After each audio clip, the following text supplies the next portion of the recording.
All right. Let us begin. Let's roll. What have you brought to the table today, mate? I've brought a couple of things to the table. I'd like to discuss the TGA's Therapeutic Goods Administration's new ruling. We don't know when this podcast is going to come out, but it effectively in Australia, it's now legal. Well, it's going to be legal in like July. They're trying to enforce it. Well, yeah, they're going to enforce it. The federal organisation is TGA federal. Not sure.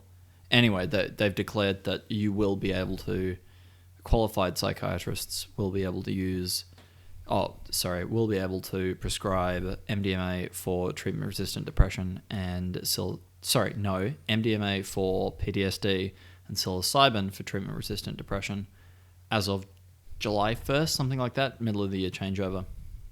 And they haven't, I don't think they've decided what qualified psychiatrist looks like yet. I don't think they know what qualification to use. And there's an article that's come out recently on the ABC detailing the internal machinations of how this came to be, which I thought was pretty interesting, and it highlights some stuff where it's like, it's good news, but it's also not good news at all. The non-profit that was pushing it was Mind Medicine Australia. I forget the names of the people that started that, but they seem like they're doing good work. I know they popped up in my targeted ads when they were petitioning the TGA in this way, and they were like, sign up for, write out why you think it's appropriate. I was one of the people that didn't do much useful. I was just like, it should be able to be prescribed, and didn't like write anything down, or got a science background, but not that anyone cares what an undergrad chemist thinks about a high-level medicine and legality stuff. Mind Medicine Australia were pushing this, and it got rejected the first time in mid last year, so mid 2022. The TGA took it under advisement and then struck it down. Effectively, they said no. So Mind Medicine Australia then proceeded to revamp the effort, and they put in the petition again, or whatever that formal process is, and to go through it. And this time around, it got approved by the TGA. Now, the scandal is, the reason that there is an article that came out about it was that the committee, the second time around, basically said, look, they've presented very little different evidence as far as efficacy of these two compounds for these treatment protocols. There's, in 6 months' time, nothing's really changed in the evidence base. Why should we do it again? We said no the first time, let's say no again. And then some hero, Good Samaritan of the delegate of the TGA said yes anyway against the committee's recommendation. That person's an absolute hero, because the committee appears to have just been dragging their feet about being the world leading. So does the delegate just overrule them, or I think is it just a split decision? I think it's their decision. So like the committee comes to a recommendation. So almost like a judge in a way. Yeah. Yep. Yeah, that is my understanding of how it works. I read the article like twice this morning whilst I think we should link it. Getting up. Yeah, yep. For sure. Yeah, I'll keep it in mind. Yeah, we've got that somewhere. Yeah, so it's interesting that the internal politics went that way. Gives me the indication that the TGA is uninterested in being the world leader in what is a relatively novel therapy. Well, okay, it's novel now, but it wasn't novel in the 50s or the early 60s when it was like standard practice and the up and coming field. And then we decided as the West that, drugs are bad. Yeah, it also kind of seems like they might have a bias against it as well, if they're just striking it down. And yeah, like why? Yeah, I guess it is getting tested, but why not still give it a try? Like you could be, if it works, you could be the leading source in it. Yeah, or global leader. Yeah. The infrastructure of the modern medical establishment isn't designed to move that quickly. So like phase 1, 2, and 3 clinical trials. Phase 3 takes years and is very broad, but it means that at the end of the day, you get drugs that are safe to use for these applications. Positives are people are more protected from risky drugs coming out of pharmaceutical companies, coming out of research labs. There's more and more chance for them prior to being prescribed to the public to have the dangers caught on them. The disadvantage is that this is an incredibly slow battleship to turn. As far as I understand, the MAPS, Multidisciplinary Association for Psychedelic Studies, out of the States, has been on this since the early 90s, like running trials and trying to get approvals. Rick Doblin, the guy that founded and runs that, is a hero to humanity for the work that he's doing. He did his PhD in the 80s or whenever it was on how to get drugs past FDA approval that are now Schedule 1 or whatever it is over there. So he grew up as everything became illegal, saw MDMA be a really interesting area of study and then become Schedule 1 in like 1986 or whenever, and then proceeded to make that his life's work. And he's now seeing the fruits of that with these going into phase 3 clinical trials in the States. So the Australian organisation was effectively balking at the idea of jumping the queue on prescribing these things. But the case being made was that it seems pretty good now, unlike the amount of societal good you can do by helping people who are otherwise going to slip through the cracks and mostly die by their own hands with PTSD and treatment-resistant depression, that if we have to wait another 10 years, how many more deaths are we going to see when we know what the treatment is, we know that it works, and we should just put it out there. It's not like these... Okay, caveat, these drugs aren't perfectly safe, but they're probably safer. That might be the excuse as to why they don't want to just put it out there, but it could also be a cover-up for whatever their agenda might be. Yeah, you think? There's a couple layers to this for sure. Like with any of these big things in a complicated system, there are a lot of different factors at play. So the official public positions are the official public positions, and those things are true. Simultaneously, there is a huge financial incentive on the part of companies that make treatments like SSRIs, just antipsychotics in general for these people with depression and PTSD and things like that. The people that make the drugs, if psilocybin and MDMA are the therapies that they appear to be, the people that make these drugs stand to lose lifetime customers. And they stand to lose lots of revenue. And psychiatrists stand to lose lifetime customers, which is like the best outcome. That people would have 2 or 3 of these guided sessions and then not need anything other than a checkup with a psychologist, just like keep everything in tune. And that appears to be what's happening, is that PTSD isn't just being treated, it's like being cured with these cases. Especially MDMA. Oh, I see, yeah. So there's big money making to be made here. Yeah. If you have... With the status as quo. you said, lifelong customers. Yeah. But if you can treat them and then you don't have them as something that can fund them all the time. Yeah. I don't hold any ill will towards the psychiatrists that prescribe these things, because they came up in a system where this was the best treatment for them. They're not actually taught about the cowboy science of the 50s and 60s, where they were just at Harvard and stuff, just having parties and doing acid and doing good clinical trials too. But it became this huge cultural thing that ran out of control, and then that was stamped down, and so just no one talked about it. So anyone that's been trained up in the last 50 years probably isn't aware of the promise of these compounds as they were initially done. And they probably see it as well as well, if I can keep treating these same people, then I still got my job. But if they go and get fully treated, I don't know. It kind of scares them in a way, because it's I get less work, which is less money for me. I don't think it's even that. They're not doing it consciously in that way. You've got to give them the benefit of the doubt, right? Yeah. So the system that they've been brought up in as practicing professionals and have based their livelihoods around is that you don't prescribe anything that's not gone through phase 1, 2, and 3 clinical trials and been really rigorously proven, as it's this safety mechanism so that no one gets in danger from the stuff slips through the cracks for sure with drugs that are dangerous, that they could just make the data of the trials look nice enough, that they get prescribed and then lots of people get hurt. There's cases of that in the States. Like the pill mills of the late 90s or wherever it was effectively gave whatever proportion of the US population a heroin problem, disguised it. Oh, what was the pill? Some opioid. The pain medication. Is it still being used? Oxys, I think. Yeah. Or would they put a ban on it in the end? I think they're a little bit more rigorous as to how you prescribe it. But you used to just be able to go to a doctor and say, my back hurts. The doctor would be like, damn, that sucks. Here's your prescription for Oxys. And then you could go to the next doctor and the next pharmacy and the next doctor and the next pharmacy.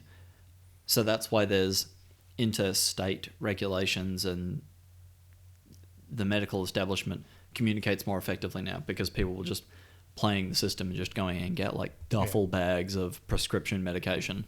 And getting highs off it. Yeah. Yep. Enough OxyContin to kill yourself many, many times. And then selling it to teenagers and shit like that, because teenagers like to get fucked up. Everyone likes to get fucked up, let's be real, but... No one can deny it. So from the psychiatrist's point of view, there's good reasons why you would want to do these trials, but they're not... No one's taught the whole history of psychedelics in the modern world, and that's if you want better information on that rather than just me repeating things and saying liking them a million fucking times, there's Michael Pollan's book and then subsequent Netflix series of the same name called How to Change Your Mind. That's really good and concise. And Rick Strassman's book on DMT, the spirit molecule. It's really, there's all sorts of resources that detail the history of these things. Michael Pollan's book especially. It's just eye-opening to go through and like hear the colourful characters that were rolling around in the 50s and 60s when like acid first became a thing. It was like, it wasn't illegal. It was just no one was making No regulation back then. Yeah, no regulation. So the guys that were like super keen that this was a profound thing that they needed to get in the hands of people. There was just one guy, I forget his name, but I'll tell the story in a more detailed way at some point, that he just like carried a suitcase full of tabs of acid around and met with the Kennedys, and I might just be talking about my ass here. I don't remember it because it's been a while since They I've read basically it, had people try them and a lot of people got on it, sort of thing. Yeah. Yeah. This is like the era of Carrie Fisher being like, yes, it's the shit. Like everyone tried it. Yeah. People like drugs, man. Like, and these compounds in particular are, significant spiritually, and it's a powerful tool for healing. Dr. Ted Cassidy of the Monarch Mental Health Group was quoted in the article as saying that it could be 15 to 20K for the course of therapy, if not 30. This is Australian dollars, so I don't know what slightly the less conversion in US dollars, but still quite substantial. Yeah, it's like, in the thousands of dollars, obviously. Tens of thousands, basically. Yes. Yeah, in the tens of thousands of dollars. Like, do you want a Toyota Yaris, or do you want like 2 or 3 guided sessions with psychiatrists? A Yaris is a lot of money. But yeah, it's a prohibitively expensive cost. Like, it's a small car loan sort of thing. Not even that small of a car, at like 30,000, but where this is traditionally a cultural thing, right? So like within the community, peyote use and the Navajo Nation in like Texas, New Mexico, that swathe where peyote grows, it's always been this cultural ritual that ensured that the healing in this way got done. So it will be interesting to see how it plays out now that we've institutionalized it and you're only going to be allowed these substances through psychiatrists, and it's going to be prohibitively expensive. So either you're priced out of it, courtesy of not being very rich, or you just can't afford to do that to make rent, sort of thing. But also it'll be an institutionalized, gated thing, which is good for safety, but I'm not sure that this is the ultimate way to deal with it, because what they run into with these clinical trials is that you have to, certainly what they ran into in the clinical trials, but now into practice, you can't just do it in a doctor's office. It has to be a warmer, more inviting, more comfortable space. Okay. So part of the reason it's going to be so prohibitively expensive is because they're going to need completely new Facilities infrastructure. for They're it. going to need Yeah. centres, yeah. Yep. And it's not very profitable to run these centres because they don't have return customers. Like, there's an amount of sick people out there, and if you help all of them, you've helped all of them. So do you think it should be government funded then? I don't know, man. Like, Because in a way, it probably is limited, right? Because not everyone has PTSD, not everyone has these issues, and even then, the cost is the other thing holding it back. So yeah, it would be... how would you make this work really? I don't know, because It's not an easy answer. The government won't subsidise it until after phase 3 clinical trials, at least. And also, the government subsidising it, oh my god, the position going from drugs bad, full stop, if we find you with a plant on you, you can get thrown in a cage, to here's 10k of taxpayer money to just like half that upfront cost of your mushroom trip with the fucking professional psychiatrists. Yeah. It's a bold position switch, and I don't see the government doing that. So the way that it's happening, even if it's just at the whim of the private sector or the for-profit medical sector at the moment, like, that's better than trying to dumb it down enough that the government would sign off on subsidizing it. At the end of the day, in lots of parts of the country, these mushrooms are just like on the ground after the first rains. Yeah. And like, you can still buy them illegally, for sure. Like, they're not that... It's not many like friends of friends of friends you have to go through before you find somebody that knows somebody that might have some, or that is growing and can sort you out. Like, they're not ever far away. So I think the danger of having it so prohibitively expensive is you're going to drive interest in it, and then people would turn to others. Yeah. Or cheaper alternatives that have basically offer the same thing. Yes. 1/1000th of the cost. And if you can get somebody who's... You still need a sitter of some sort, but doesn't need to be 2 psychiatrists who are on the clock, or would like Joe Blow from down the road do, to just like keep you a little grounded. And this is where we come back to, this might cause a renaissance in like local cultural leaders, like shamanistic roles, the people that are capable of guiding people through these things. Because there should be some training. You don't want to go into it raw. You want to understand what you're doing, but realistically, you probably don't need to be a doctorate. You don't need to be a doctor. You don't need to do like 7 years. I think I see what you mean. Like, it would be hard to manage, right? So let's say the people go to like a dealer to get this because it's too expensive to go and get that treatment. Yeah, it's going to be like And then insulin in the States. The government will want to outlaw it again because it's like, oh, well, you're just getting drugs off anyone, and you're not using our facilities anyway, so we'll shut them down and outlaw it again, and then it becomes illegal, and then either people stop doing it or they get to court doing it, and then it screws them over. Yeah. At the expense of them improving their health, hopefully, Well, getting better, but underground it becomes an issue like of how you actually deal with that. Underground psychedelic therapy has been going on since the late 60s. Like, especially in the US and places like that, where psychologists and psychiatrists who remembered what it was like to be able to use these things and how much it helped people, just didn't stop. They just started doing it on their weekends and still were providing good results. But then you get, inevitably, when you drive something like that underground by making it illegal, there are lots of people doing good work, doing God's work, trying to help their community members. Then you get some edge cases. That's where you get like people trying to take advantage of people, and there won't be no cases of people going in for psychedelic therapy in an underground situation and then just getting raped. That can't have not happened over the last 50 years. So like, Yeah, you want it to be... it causes some issues. Yeah, you want it to be in the daylight, right? Like, you want some qualifications, some protections. You need some way to insulate against people with bad interests getting involved in it. Yeah, basically abusing the drug, and hence probably a major factor in why it was outlawed in the first place. I don't know how you could abuse mushrooms. Mm. Like, But you could be taking them all the time and just being a general lazy person. no, you can't be lazy like that. This is the quirk of these drugs is that MDMA is really good for raves, as I understand, because that was what it was used for. But psilocybin's the drug that you use to stop smoking. It's not like it. If you're comfortable with your life and you've made good choices, that'll become apparent during the experience. If you've made bad choices, if you're making bad choices, that'll just be, you'll have your face shoved in it like a dog who's just weed on the carpet. The compound will take you for a ride and make you confront your own bullshit. Yeah. Just like waterboard you with your own fucking lies and misconceptions. And so if you're being lazy and using it too much, like it'll make it's a self-cleaning wheel. It'll make it yourself apparent to you. It appears to be really good for people's mental health for lots of reasons. But I can't imagine how you could, I don't understand how you could use it as a party drug.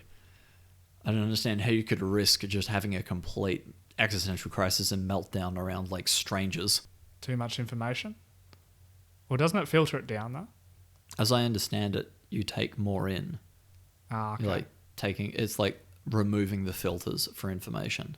So if you were surrounded by heaps of people though, wouldn't that be taking in lots of information at once to the point where it could probably drive you insane?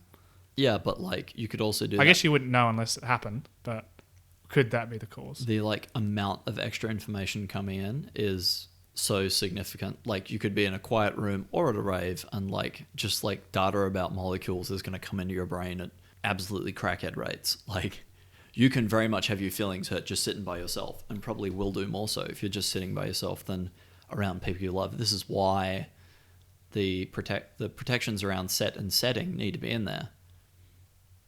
So like outdoors, yeah, like lying on the grass next to somebody that cares about you and then just like talking shit over, watching the world go by. That's a good way of doing it. But if you're like in an apartment you hate and like have to go to work tomorrow to a job you hate, you're going to cry a lot. Like it just, yeah, it makes you face the reality of your situation. Situation's good, you have a good trip. Situation's bad, you have a bad trip. It's a magnification force. And also, you can have, weird experiences, but it's not all logical and rational. You get some, the diagrams of the cross-wiring of the brain, it's like a rainbow circular thing. We'll find the image and we'll put it up. Yes. It's very interesting that just like, you get like, I think the term is synesthesia. So you get like, you like see sounds and hear colors and stuff like that. It's like cross-wiring in the brain for the sensory information. Yes, all very interesting. But it almost needs to be a cultural or religious thing rather than just a medical thing. Because like people are allowed to use alcohol for whatever they want. So you can go to church and have your little sip of red wine as communion, and that's consuming alcohol, the drug. Or you can grab a bottle of Jack's and just drink it until you die, and that's also consuming alcohol, the drug. It's all about set and setting and how you use and what dosage, and this was always done by shamans, priests, spiritual leaders. Do you think it'd be in terms of moderating it, if we did it like how alcohol's done? So if you're like out in public drunk, if you're out in public drugged, same aspect, like they'll take you away because you're disturbing the peace sort of thing. But if you're like doing it at home, you're just sitting at home on your couch, contemplating whatever, while you're on this stuff. How is that? That's not an issue, is it? I mean, you can probably be out in public too. Just don't disturb the peace. You probably won't disturb the peace. True. Probably just sit there being really weirded out, make eye contact with the dog and have it haunt you for like 30 minutes. But like, in a way, would that shit. In a way, would that not be disturbing the peace? Like if someone sees you like wigging out, or like you're just staring nonstop, like that is kind of you see weird behavior. People all the time, dude. Yes, true. You're describing, should we just send homeless people away? You don't see homeless people sitting in restaurants though. Oh, that's true.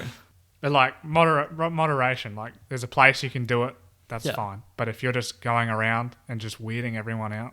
Yeah, but you can get absolutely lit at a restaurant and be a problem. And there's a threshold they can do something about it. As long as you're fine and being taken away. You can disturb the peace. You can laugh and have a good time on alcohol. If you're just facing your own death and seeing fucking angels float through the sky. Yeah, I wouldn't want to be like at a shopping center or something. Just like sitting in Coles contemplating how this cathedral of consumerism is like bright and white and devoid of love and just designed to make you spend more of your money there. What about a hospital? How do you reckon that'd be? Yeah. Like all clean and just pure white. This is something probably they ran freak you into. out, I Yeah, reckon. this is something they ran into in the original clinical trials. Clinical trials for psychedelics in general. The trouble I have is once people realize it's a hospital room, they start to fucking freak out. Yeah.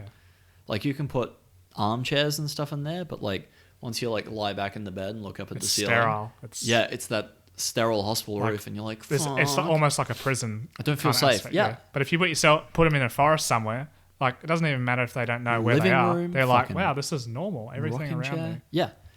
is natural. The wisdom to take from that is your body is having that reaction all the time. You just don't notice it because you're used to it. If you're in an artificial environment all the time, the animal doesn't like that.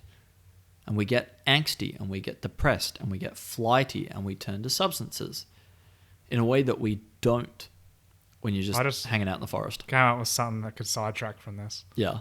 It relates to analog horror. Yeah. And how like, you know how your brain fills in the gaps? Yeah. And like things that look uncanny. Well, my brain's pretty fucking dumb, but yeah. They look unnatural. Like if you see a face, you know what a face looks like. Yeah. But if it's even slightly distorted, like maybe an eye is as low as like your nose or something, that's when it becomes uncanny. Just shit like that. Yeah. We've got bros that are that skull fucking though. Like that. No, you got to watch more analog horror. Yeah, I do. It's on the cover for sure. I might do tonight. I've already finished. There's a few series that you can cover, but just like a lot of the terror kind of comes from something that you know is human, but at the same time it doesn't look exactly like a human should, and it's enough to freak you out, sort of thing. And I was mainly thinking of it because, like, you know, like the sterile room, like being in a hospital, like feels like a prison. It feels unnatural. Yeah. Because it's all artificially made. Same aspect, but like the way your brain looks at, like, analyzes a face or something that's familiar to you, that's all normal. But the moment there's some change in it, like some distortion in it, it's freaky. Yeah. But I guess with like hospitals, like in a normal day-to-day basis, it's just a building. Like, yeah, it's clean. We know the reasons why. It has to be, yeah. When your brain has no filter anymore, it's like, this isn't the normal environment anymore. You might as well be in like the Matrix or something. Are we fucking here to die? Yeah. Yeah, that's all you can go to, man. Whereas like being in a forest, like, this is totally normal. This is the world I live in. Yeah. Like you can relate that, and maybe going back like to it's like 5 minutes and you're like, the trees know we're here, guys. Like even like just your ancestors in general, that's what they grew up seeing, like all the way back to the beginning of human civilization. Even maybe before that, when we couldn't even speak properly. But like that's normal for that entire period. So your whole life, your brain's like, yep, that's all normal. But like all these sterile white buildings, that's nothing normal. I haven't been around it enough to say that, oh yeah, this is a place I can be safe in. Yeah. It's all unnatural. And generally you're only there if you're injured or dying. Yeah. I guess that's another thing you could contemplate as well. It's like, oh, why else would I be in a place like this? Yeah. But that'll be a spot to precipitate, well, what's wrong with me? Why do I need this therapy? But you're not gonna have that experience in a pleasant way. Whereas if you're in a space surrounded by people that you love, your brain will you'll get to, or why do I need this therapy? What's going on inside my head? But you'll come at it from, there are these people here that love me and support me, and it's comfortable and life's good, and isn't that grandfather clock pretty, and life's beautiful, I need to appreciate this more, rather than, oh fuck, I'm here to die, oh shit. Yeah. So set and setting is important. And then, yeah, it's the human ego to be like, oh yeah, that doesn't happen to me day to day. Yes, it does. That's like the healing powers of just going for like a walk in nature. There's plenty of peer-reviewed studies on how good for you that is. Or even going for a walk in general, I think is pretty good for you, especially if it's out in nature. Yeah. Like I know, like if you live in, let's say Perth's a good example because it's a city. If you're just walking around the block sort of thing, like, yeah, it could be better, but like at least you're going out, breathing in the air, and getting some sun. Like you're getting some of the naturalness. But if you go and walk in like a forest or something, that's good. It's good for you. Rather than just setting yourself up to be an incel. Yeah. The other thing, like there's lots of, like, you hear the term grounding and you think, "Oh, fucking hippies." But there's a lot of peer-reviewed science on going and touching your raw-ass dogs to the ground and it being, like, really good for mental health in, like, a measurable way. Oh, I wish I knew the outcomes off the top of my head. But it's fascinating that there's all these, like, old worldy, hippie, pagan, whatever type wisdom that people just go, it must be dumb. I have my car, I have my house, I have the wife that doesn't love me, the kids that hate me. And I'm happy as you force a I must smile. be happy because I have all this stuff. Yeah. When if you just go and fucking touch your raw feet on the ground, the beach is good. Anything, like, textured that'll move under you. But just not concrete bitumen. Carpet's close, but it's still not Almost like natural. you should believe the touching grass meme. You know, Yeah. like fucking go out, Touching grass. go meme is reset, good. you dumbass. You can touch too much grass, like you said. Like, I wouldn't recommend, like, completely giving up and becoming a hermit, but No. balance. You can Life's still- about balance. Yes, true. Totally agree. Yeah, I had a big week, dude. Fat Yeah. week. Fat week. A thick, veiny week. I bought a guitar. I was like, there was the money in the budget, and I was like, I'd been kind of umming and ahhing about doing it for a while. I was a jazz musician throughout high school. Yeah, I'm And- surprised you never like kept going with the music. Like maybe in just some aspect, like when you had free time. Oh, it was just something. You can't really have a trumpet in student accommodation. I won't lie to you. Yeah, okay. Or Yeah, that's a trombones. good point. Yeah. That's a good point. Unlike, you'd have to make time to go and do it. But I was definitely in a phase of my life where I was, like, ready to explore other aspects of my personality. Because I've been doing music for, like, my entire developmental years. And, like, jazz and classical stuff through, like, the high school bands. Not actually, like, just fucking around and experimenting. As much as jazz is fucking around and experimenting, it was all, like, pretty rigorous and it was fun to do, but I was ready to do something else. And That's okay. uni was busy and but I needed to do something. I've been pretty busy so far this year. I needed to do something where I could play again, just like something for me to do that was a little bit of a skill. And I can't get back into video games in the same way I never need to try cocaine, because I'm like, I'm sure it's fucking great, but I don't have the time or money in my week to try and make this fucking habit, dude. And I know I'm gonna like it too much and do it too much. That's fair. Video games I have a history of. Start me up on that shit, I'll spend hours on it. It's a problem. I can't do that. You need short games, short and sweet. Yeah. And then you're like, that was good. And I'll have back to another. normal scheduling. Dude, I'll stay up till dumb hours in the morning reading a book. I am a dopamine fiend. It's a like problem. watching like a good YouTuber is a good example. Yeah. And you're like, fuck, their content's so good. How much they do? Oh, they only release every 6 months. Fuck, but they put so much effort in. And then you watch their whole shit. You're like, fuck, that was good. Did you say internet historian? I'm making the second pass at watching those. It's too Second good. pass. I have to have more. Yeah, so I bought a guitar and I was shit, which is good. It's fun to be a complete beginner again. Like, it's been a while since I've been bad at something. I've kind of been getting good at everything I do, if that makes sense. A couple of years into brewing, a couple of years into, over half a decade now into strength work and gym stuff, and I'm always listening to podcasts and reading papers and getting pretty good. Not the cutting edge. Like, I still need to actually put in the work and be disciplined. I'm not exactly cut. In order to be happy with what you're actually making. Or just, yeah. Yeah, just Like, I'm probably referring to like the guitar. So you wouldn't be happy with where you're at yet because you haven't played enough to be like, oh yeah, I'm getting the hang of it. no. I'm that. so bad at it. It's the best. You know I what have to I like find? learn something and like experience all the dopamine points. Yeah. It's fucking sick, dude. Sometimes I've like, whether it's a video game or, let's say the editing with Adobe Premiere, because I didn't used to use that. Like at first I'm like, oh, I got to learn it all over again. But the more I do it, the more I start to enjoy it. So in a way, it's like that first part, that first learning curve is the hardest part for me. Once I get past that, I actually enjoy what I'm doing. Yeah. Heaps. And even like some video games as well is another example. Like some games I've gone into, whether it's a sequel or whatever, I'm like, oh, I don't really enjoy this. Why am I playing this? And then I just push through it, and then eventually I'm like, wow, this is actually fucking awesome. Yeah. Yeah, it's a bit like that. It's good fun. And then And then I'm glad I forced myself to play it in the end, or like learn that, because it's come in real handy, and now I really enjoy it. Yeah, I'm also doing the similar thing with that exercise challenge we're doing. I'm having in order to do a competitive 100-meter sprint, I've got to like relearn how to run. Ah, yes. Because it's like neutral head position, you've got to like lean at the right. It's not like distance running. Maximum speed. Yeah, it's like the low heel recovery is what's getting me. I'm having to relearn how to move my legs effectively. Because if you actually watch like Usain Bolt or any of these professional sprinters, their feet always stay super close to the ground because any amount that you kick up is wasted energy. Oh, okay. I didn't know that, because if I was in this challenge, I wouldn't look up techniques or anything. I'd just run.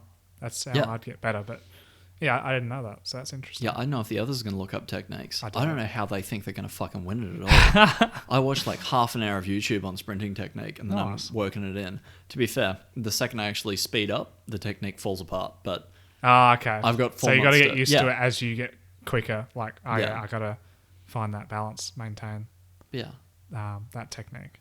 I've also been in the gym like twice as much as the next guy for consistency, and it's been 7 days. So I don't know what they think is going to happen come June. It's all right. Keep it a secret. Just be like, yep, just steadily working away. I sent them one of the videos on sprinting techniques. I'm like, it feels cruel to not make it an even playing field, just to like win on technicality. Why not? If sprinting is your weakness, why not play this to your strength? I don't even know if it's going to be my weakness, dude. Yeah, it might not be now. Give me 4 but like months when of we were training, discussing it the other week. Yeah. Yeah. You were like, oh, I don't really want to do sprinting because it's not my strong point. But like lifting, yeah, I'll fuck them up in that. I'm going to fuck them up in both, dude. There's that's good. That's two good. ways about it. So in a way, like this is the same as like that learning curve. Like, oh, I don't really want to do it, but aren't you better for it? It's and fun now you're to like, get now out I'm and do it fucking too. doing good. I actually am keen. That's to be good. bad at something and then make active improvements in it is one of the best feelings ever. Absolutely. And it beats out like just drinking to feel good, like actually working to feel good, because you get to like hold on to that. You don't get hungover from fucking sprints, except that you do when I like almost couldn't walk last Friday.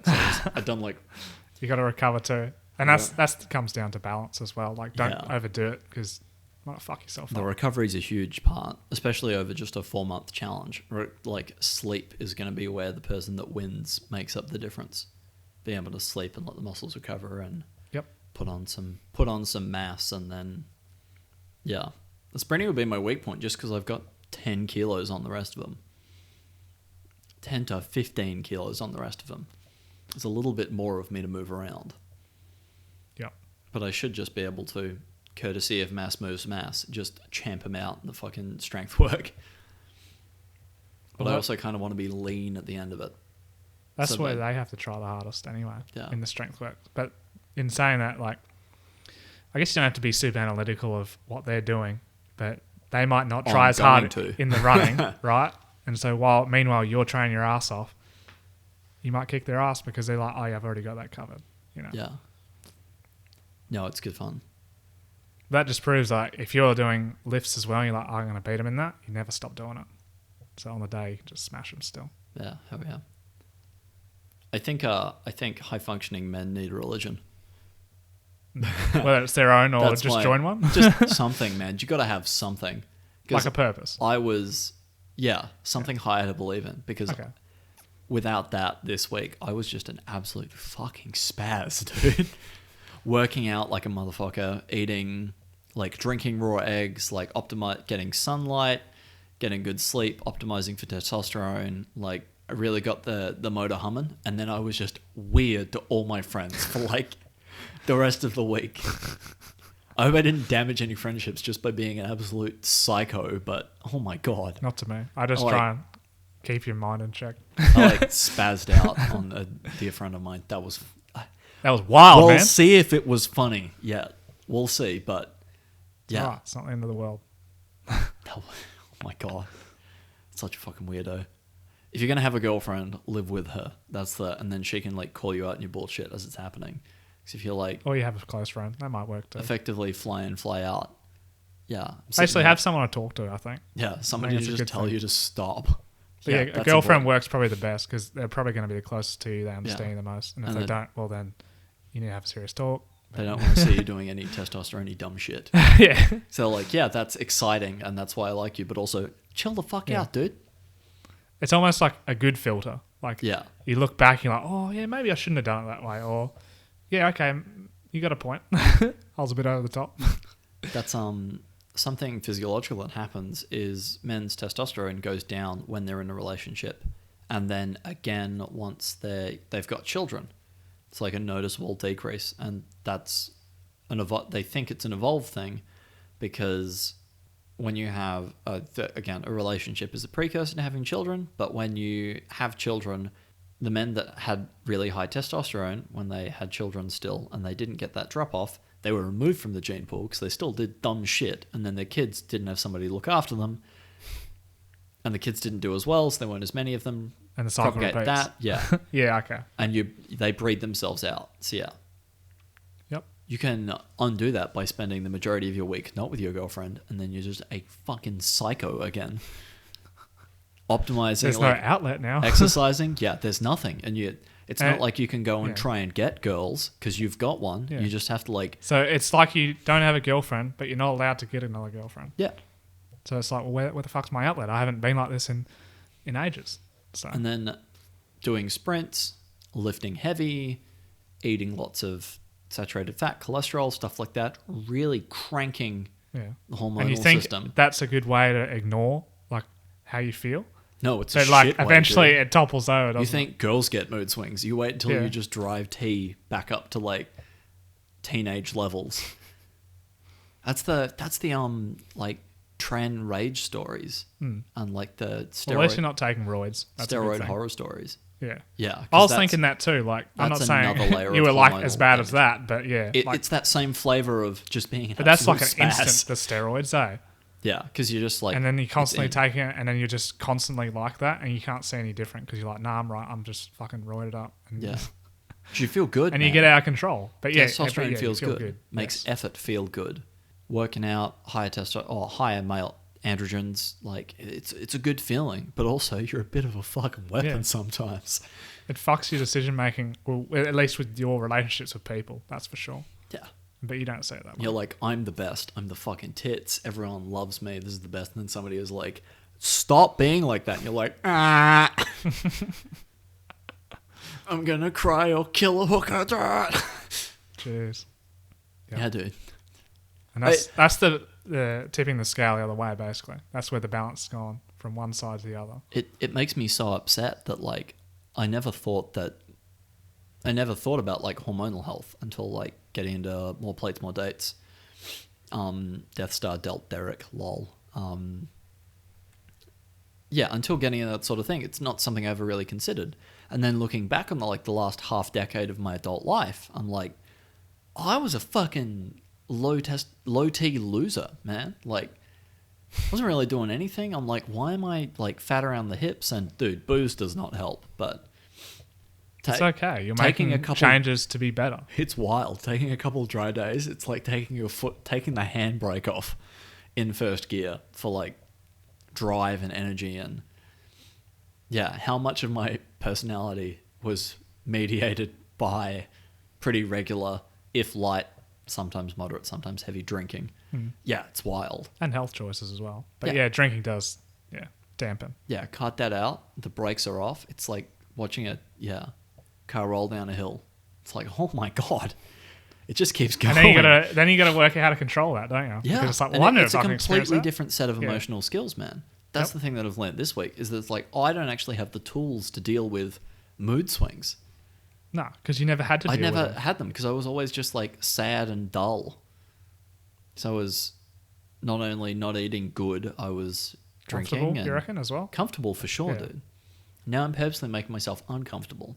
I started sprinting. I'm playing guitar. Everything I'm doing, I'm bad at, but I'm getting better at rapidly. Learning new things. Yeah. Yeah. Testosterone's up. You fucking put yourself within 50 meters of lady. You're going to do some weird shit. I don't know. It's not... This semen retention is good for like...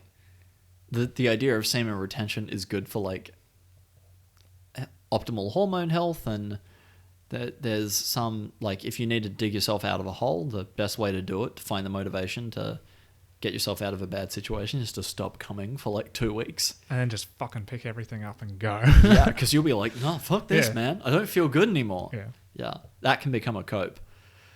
But also, you do need to clear your head occasionally, because otherwise you get fucking psychotic, dude. Yeah, well, that's the whole balance thing, eh? Like, Yeah. I know I'm going to say it probably a bunch, but yeah, it's that finding that in between where it's like, yep, I have all these high levels to do, I can achieve everything, but at the same time, I'm not going to turn into a complete psycho Yeah. in front of people, and then everything seems to manage. But I guess that's a struggle of life too, is getting that balance. That's going to be this podcast, is I'm going to like come in and be like, hey dude, I had a fucked up week. I was an idiot again. And you're like, have you considered balance? You fucking egg. That's, yeah. Yeah. Long may it continue. Let's go. But yeah. I would also say like the struggle of like finding balance is like it's a lifelong goal to achieve, right? You never get an answer. You just No. keep working at it. You're until always you die. working at it, but it's a great learning experience. Yeah, there's no good decisions. Only You don't give up on trade-offs. it just because I can't make it work. I keep going one way or the other. Yeah, I'm It's just like- going to do heroin you so I keep don't have doing to it. feel. Yeah. And yeah, it's like a fucking sine wave, all right? Yeah. You're going to fluctuate from time to time. Like your life cannot be perfect, but you just maintain that and you can be the best that you can be, Yeah, hell yeah. hopefully. Subscribe to the Patreon. We don't even have a Patreon yet. We might in the future, though. We might by the time this comes out. All right, signing off.